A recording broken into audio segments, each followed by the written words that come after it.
નમસ્કાર વિદ્યાર્થી મિત્રો, આપણી યુટ્યુબ ચેનલમાં હું આપનું હાર્દિક સ્વાગત કરું છું.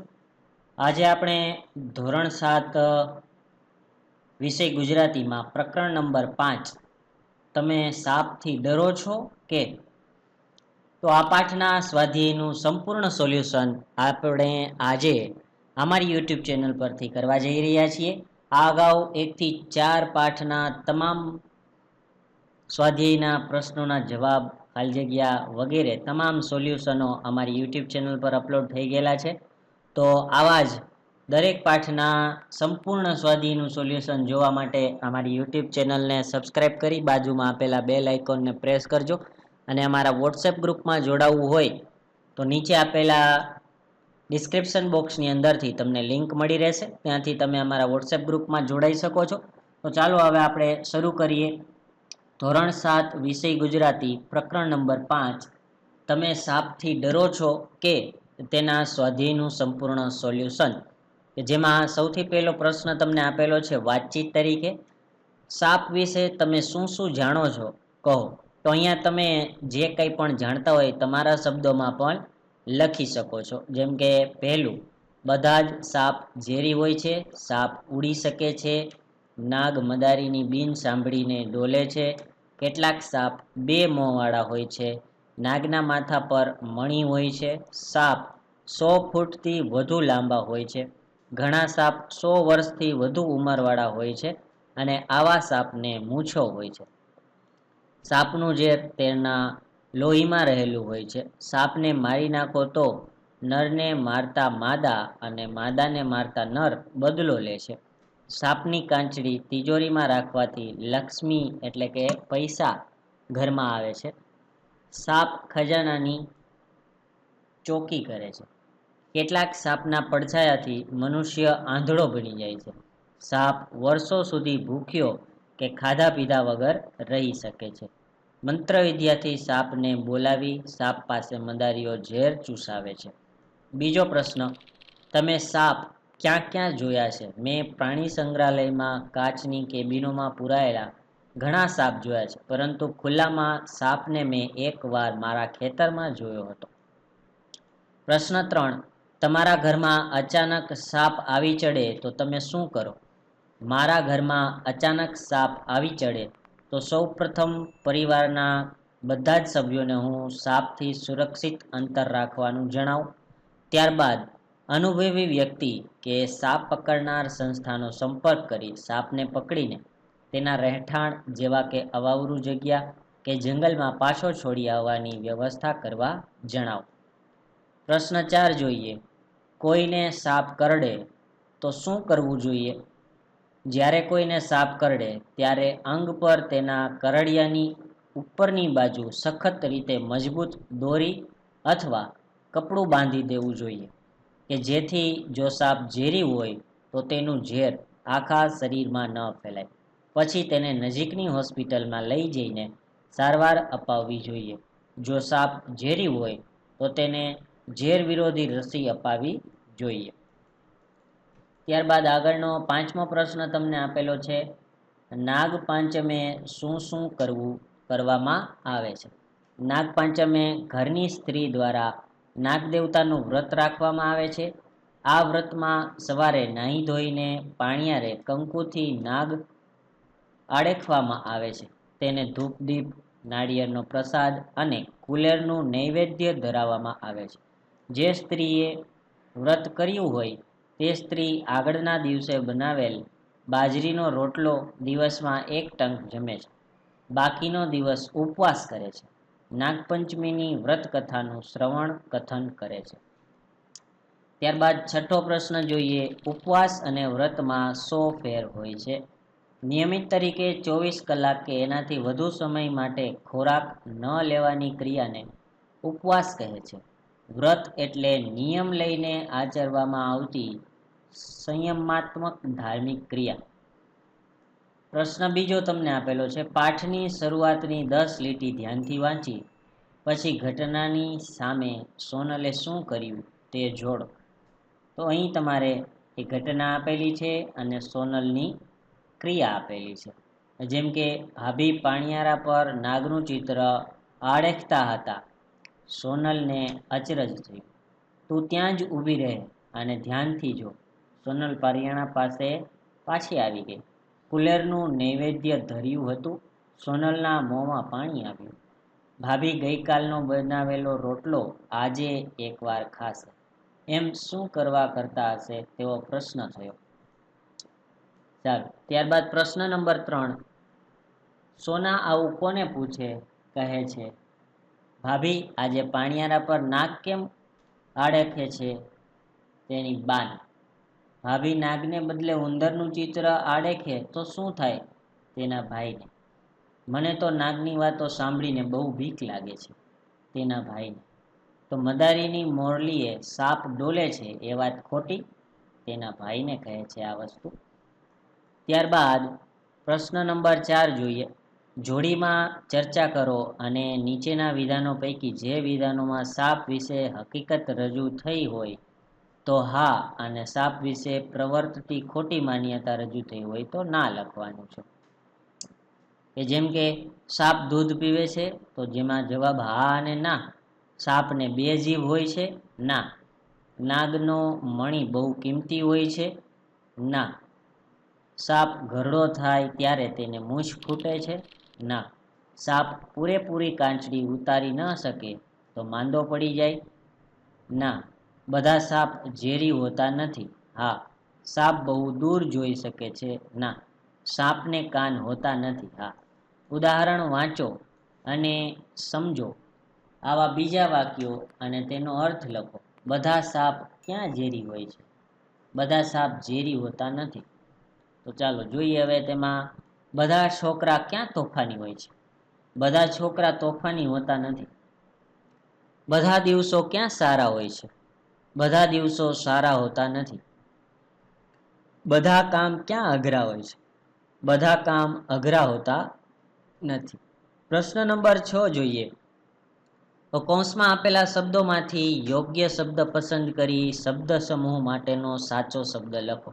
જેમ કે ભાભી આજ પાણિયારા એટલે કે ઘરમાં પાણીના વાસણ રાખવાની જગા પર નાગ એટલે કે ફેણવાળા સાપનું ચિત્ર આડેખતા હતા. પાસે પૂજા સામગ્રી, કંકુ, ચોખા, ફૂલ વગેરે પડી હતી.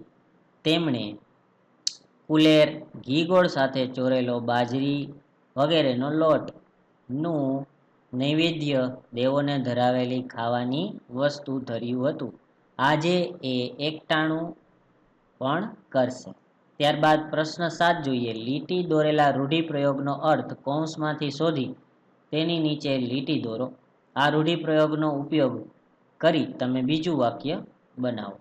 ચાલો જોઈએ. પહેલું વાક્ય તેમાં તમને આપેલું છે. કુલેર જોઈ સોનાના મોંમાં પાણી આવી ગયું. ખૂબ ભૂખ લાગી. ગમતી વસ્તુ ખાવાની તીવ્ર ઈચ્છા થવી. પાણીથી મોં ભરાઈ જવું. જેમ કે તેમાં હવે આપણે તમારે લખવાનું છે તેનું વાક્ય. સાંજે મમ્મી જમવામાં છોલે પૂરી અને ગુલાબજાંબુ બનાવવાની છે તેવું જાણ્યું ત્યારે મિલનના મોંમાં પાણી આવી ગયું. બીજું વાક્ય તમને આપેલું છે. બાએ સોનાને માંડીને વાત કહી. એટલે કે બેસીને વાત કહી, શાંતિથી વાત કહી, શરૂઆતથી બધી વાત કરી. ફિલ્મ જોઈને આવેલા રાકેશે તેના મિત્રોને ફિલ્મ વિશે માંડીને વાત કરી. ત્રીજું, સોનાને જવાબ ન આવડતા ભાભી એની વહારે આવ્યા. વાતમાં સૂર પુરાવ્યો, મદદે આવ્યા, સાથે રહ્યા. તો તેનું વાક્ય જોઈએ. સપનાને ગણિતના દાખલા આવડતા ન હોવાથી તેનું ગૃહ કાર્ય કરવા માટે પપ્પા તેની વહારે આવ્યા. 8મો પ્રશ્ન છે. સાપને લગતી કોઈ પણ 3 કહેવતો શોધો અને તેના અર્થ લખો. જેમ કે પહેલું તમને આપેલું છે. સાપ મરે અને લાકડી તૂટે નહીં. નુકસાન વગર કામ થઈ જાય. સંઘર્યો સાપ પણ કામનો. સાચવીને રાખેલી નજીવી વસ્તુ પણ ઉપયોગી થાય. ત્રીજું, સાપ ગયા ને લીસોટા રહ્યા. સમયની સાથે વૈભવ જવો અને યાદો રહેવી. સાપને ઘેર પરોણો સાપ. દુર્જનો સાથે દુર્જનોનો મેળાપ થવો. સાપના દરમાં હાથ નાખવો. જાણી જોઈને મુશ્કેલી નોતરવી. પ્રશ્ન નંબર 9. પહેલા અને છેલ્લા શબ્દો વચ્ચે ક્રમિક એક એક નવા શબ્દો ઉમેરી નાનાથી મોટા 5 વાક્ય બનાવો અને વર્ગ સમક્ષ રજૂ કરો. જેમ કે પહેલું, આજે સવારે વરસાદ પડ્યો. આજે સવારે અમદાવાદ શહેરમાં વરસાદ પડ્યો. આજે સવારે અમદાવાદ શહેરમાં 4 કલાક વરસાદ પડ્યો. આજે સવારે અમદાવાદ શહેરમાં 4 કલાક વીજળીના ગડગડાટ સાથે વરસાદ પડ્યો. આજે સવારે અમદાવાદ શહેરમાં 4 કલાક વીજળીના ગડગડાટ સાથે ધોધમાર વરસાદ પડ્યો. તો આ રીતે તમારે તેના વાક્ય બનાવવાના છે. હવે તેમાં જ આગળ જોઈએ, મેં સાપ જોયો. તેની અંદર શું કહે છે કે મેં સાપ જોયોમાં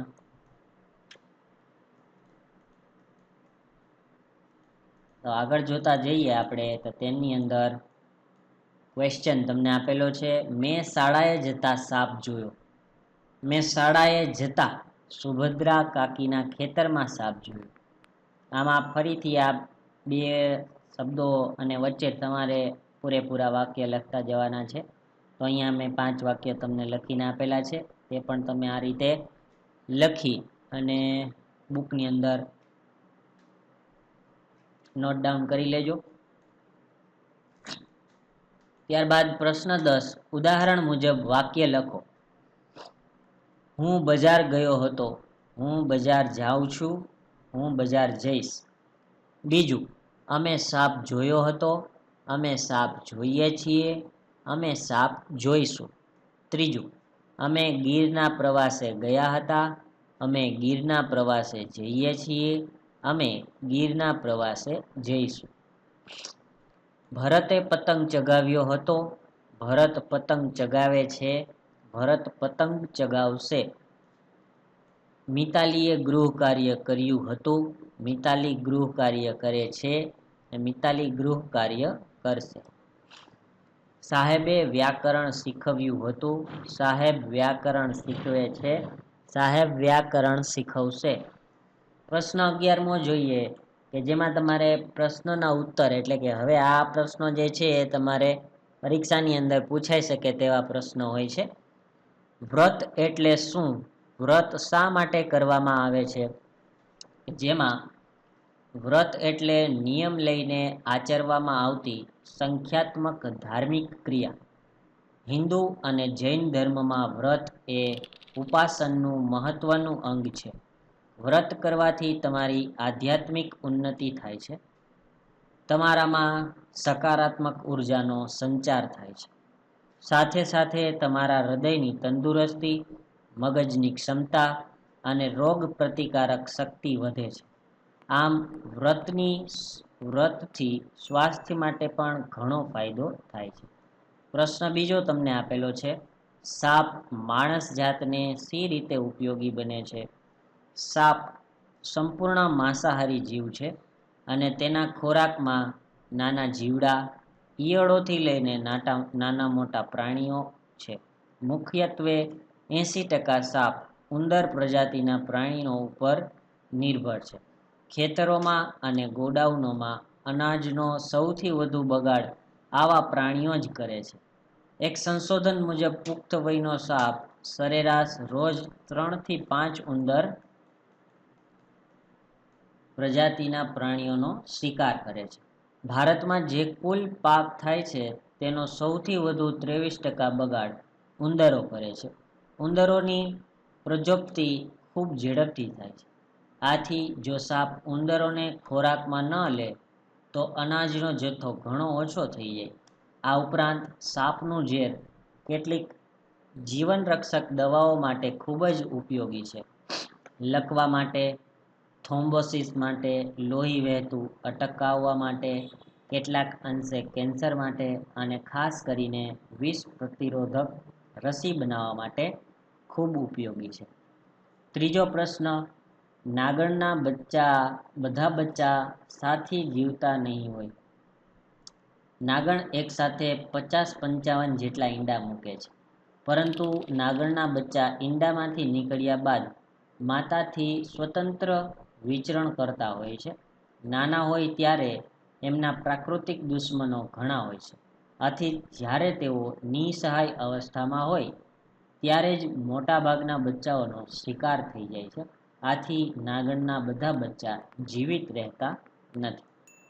પ્રશ્ન 4 જોઈએ તો કે તમારા વિસ્તારમાં કોઈ સાપ કરડે તો શો ઉપાય કરવામાં આવે છે? અમારા વિસ્તારમાં મોટા ભાગના લોકો શિક્ષિત છે, આથી તેઓને સાપ કરડે તો તેઓ ઘરે પ્રાથમિક સારવાર લઈ સત્વરે ડૉક્ટર પાસે જઈ યોગ્ય સારવાર કરાવે છે. સાપ ઝેરી હોય તો તેની વિષ વિરોધી રસી પણ મુકાવે છે. છતાં અમારા વિસ્તારના થોડાક લોકો ઓછા શિક્ષિત કે અંધશ્રદ્ધાળુ છે કે જેઓ સાપ કરડે ત્યારે ભૂવા પાસે જઈ મંત્રાવે છે, મદારી પાસે જઈને નાક દ્વારા ઝેર ચૂસાવે છે અથવા અન્ય બાધા માનતાઓ રાખે છે.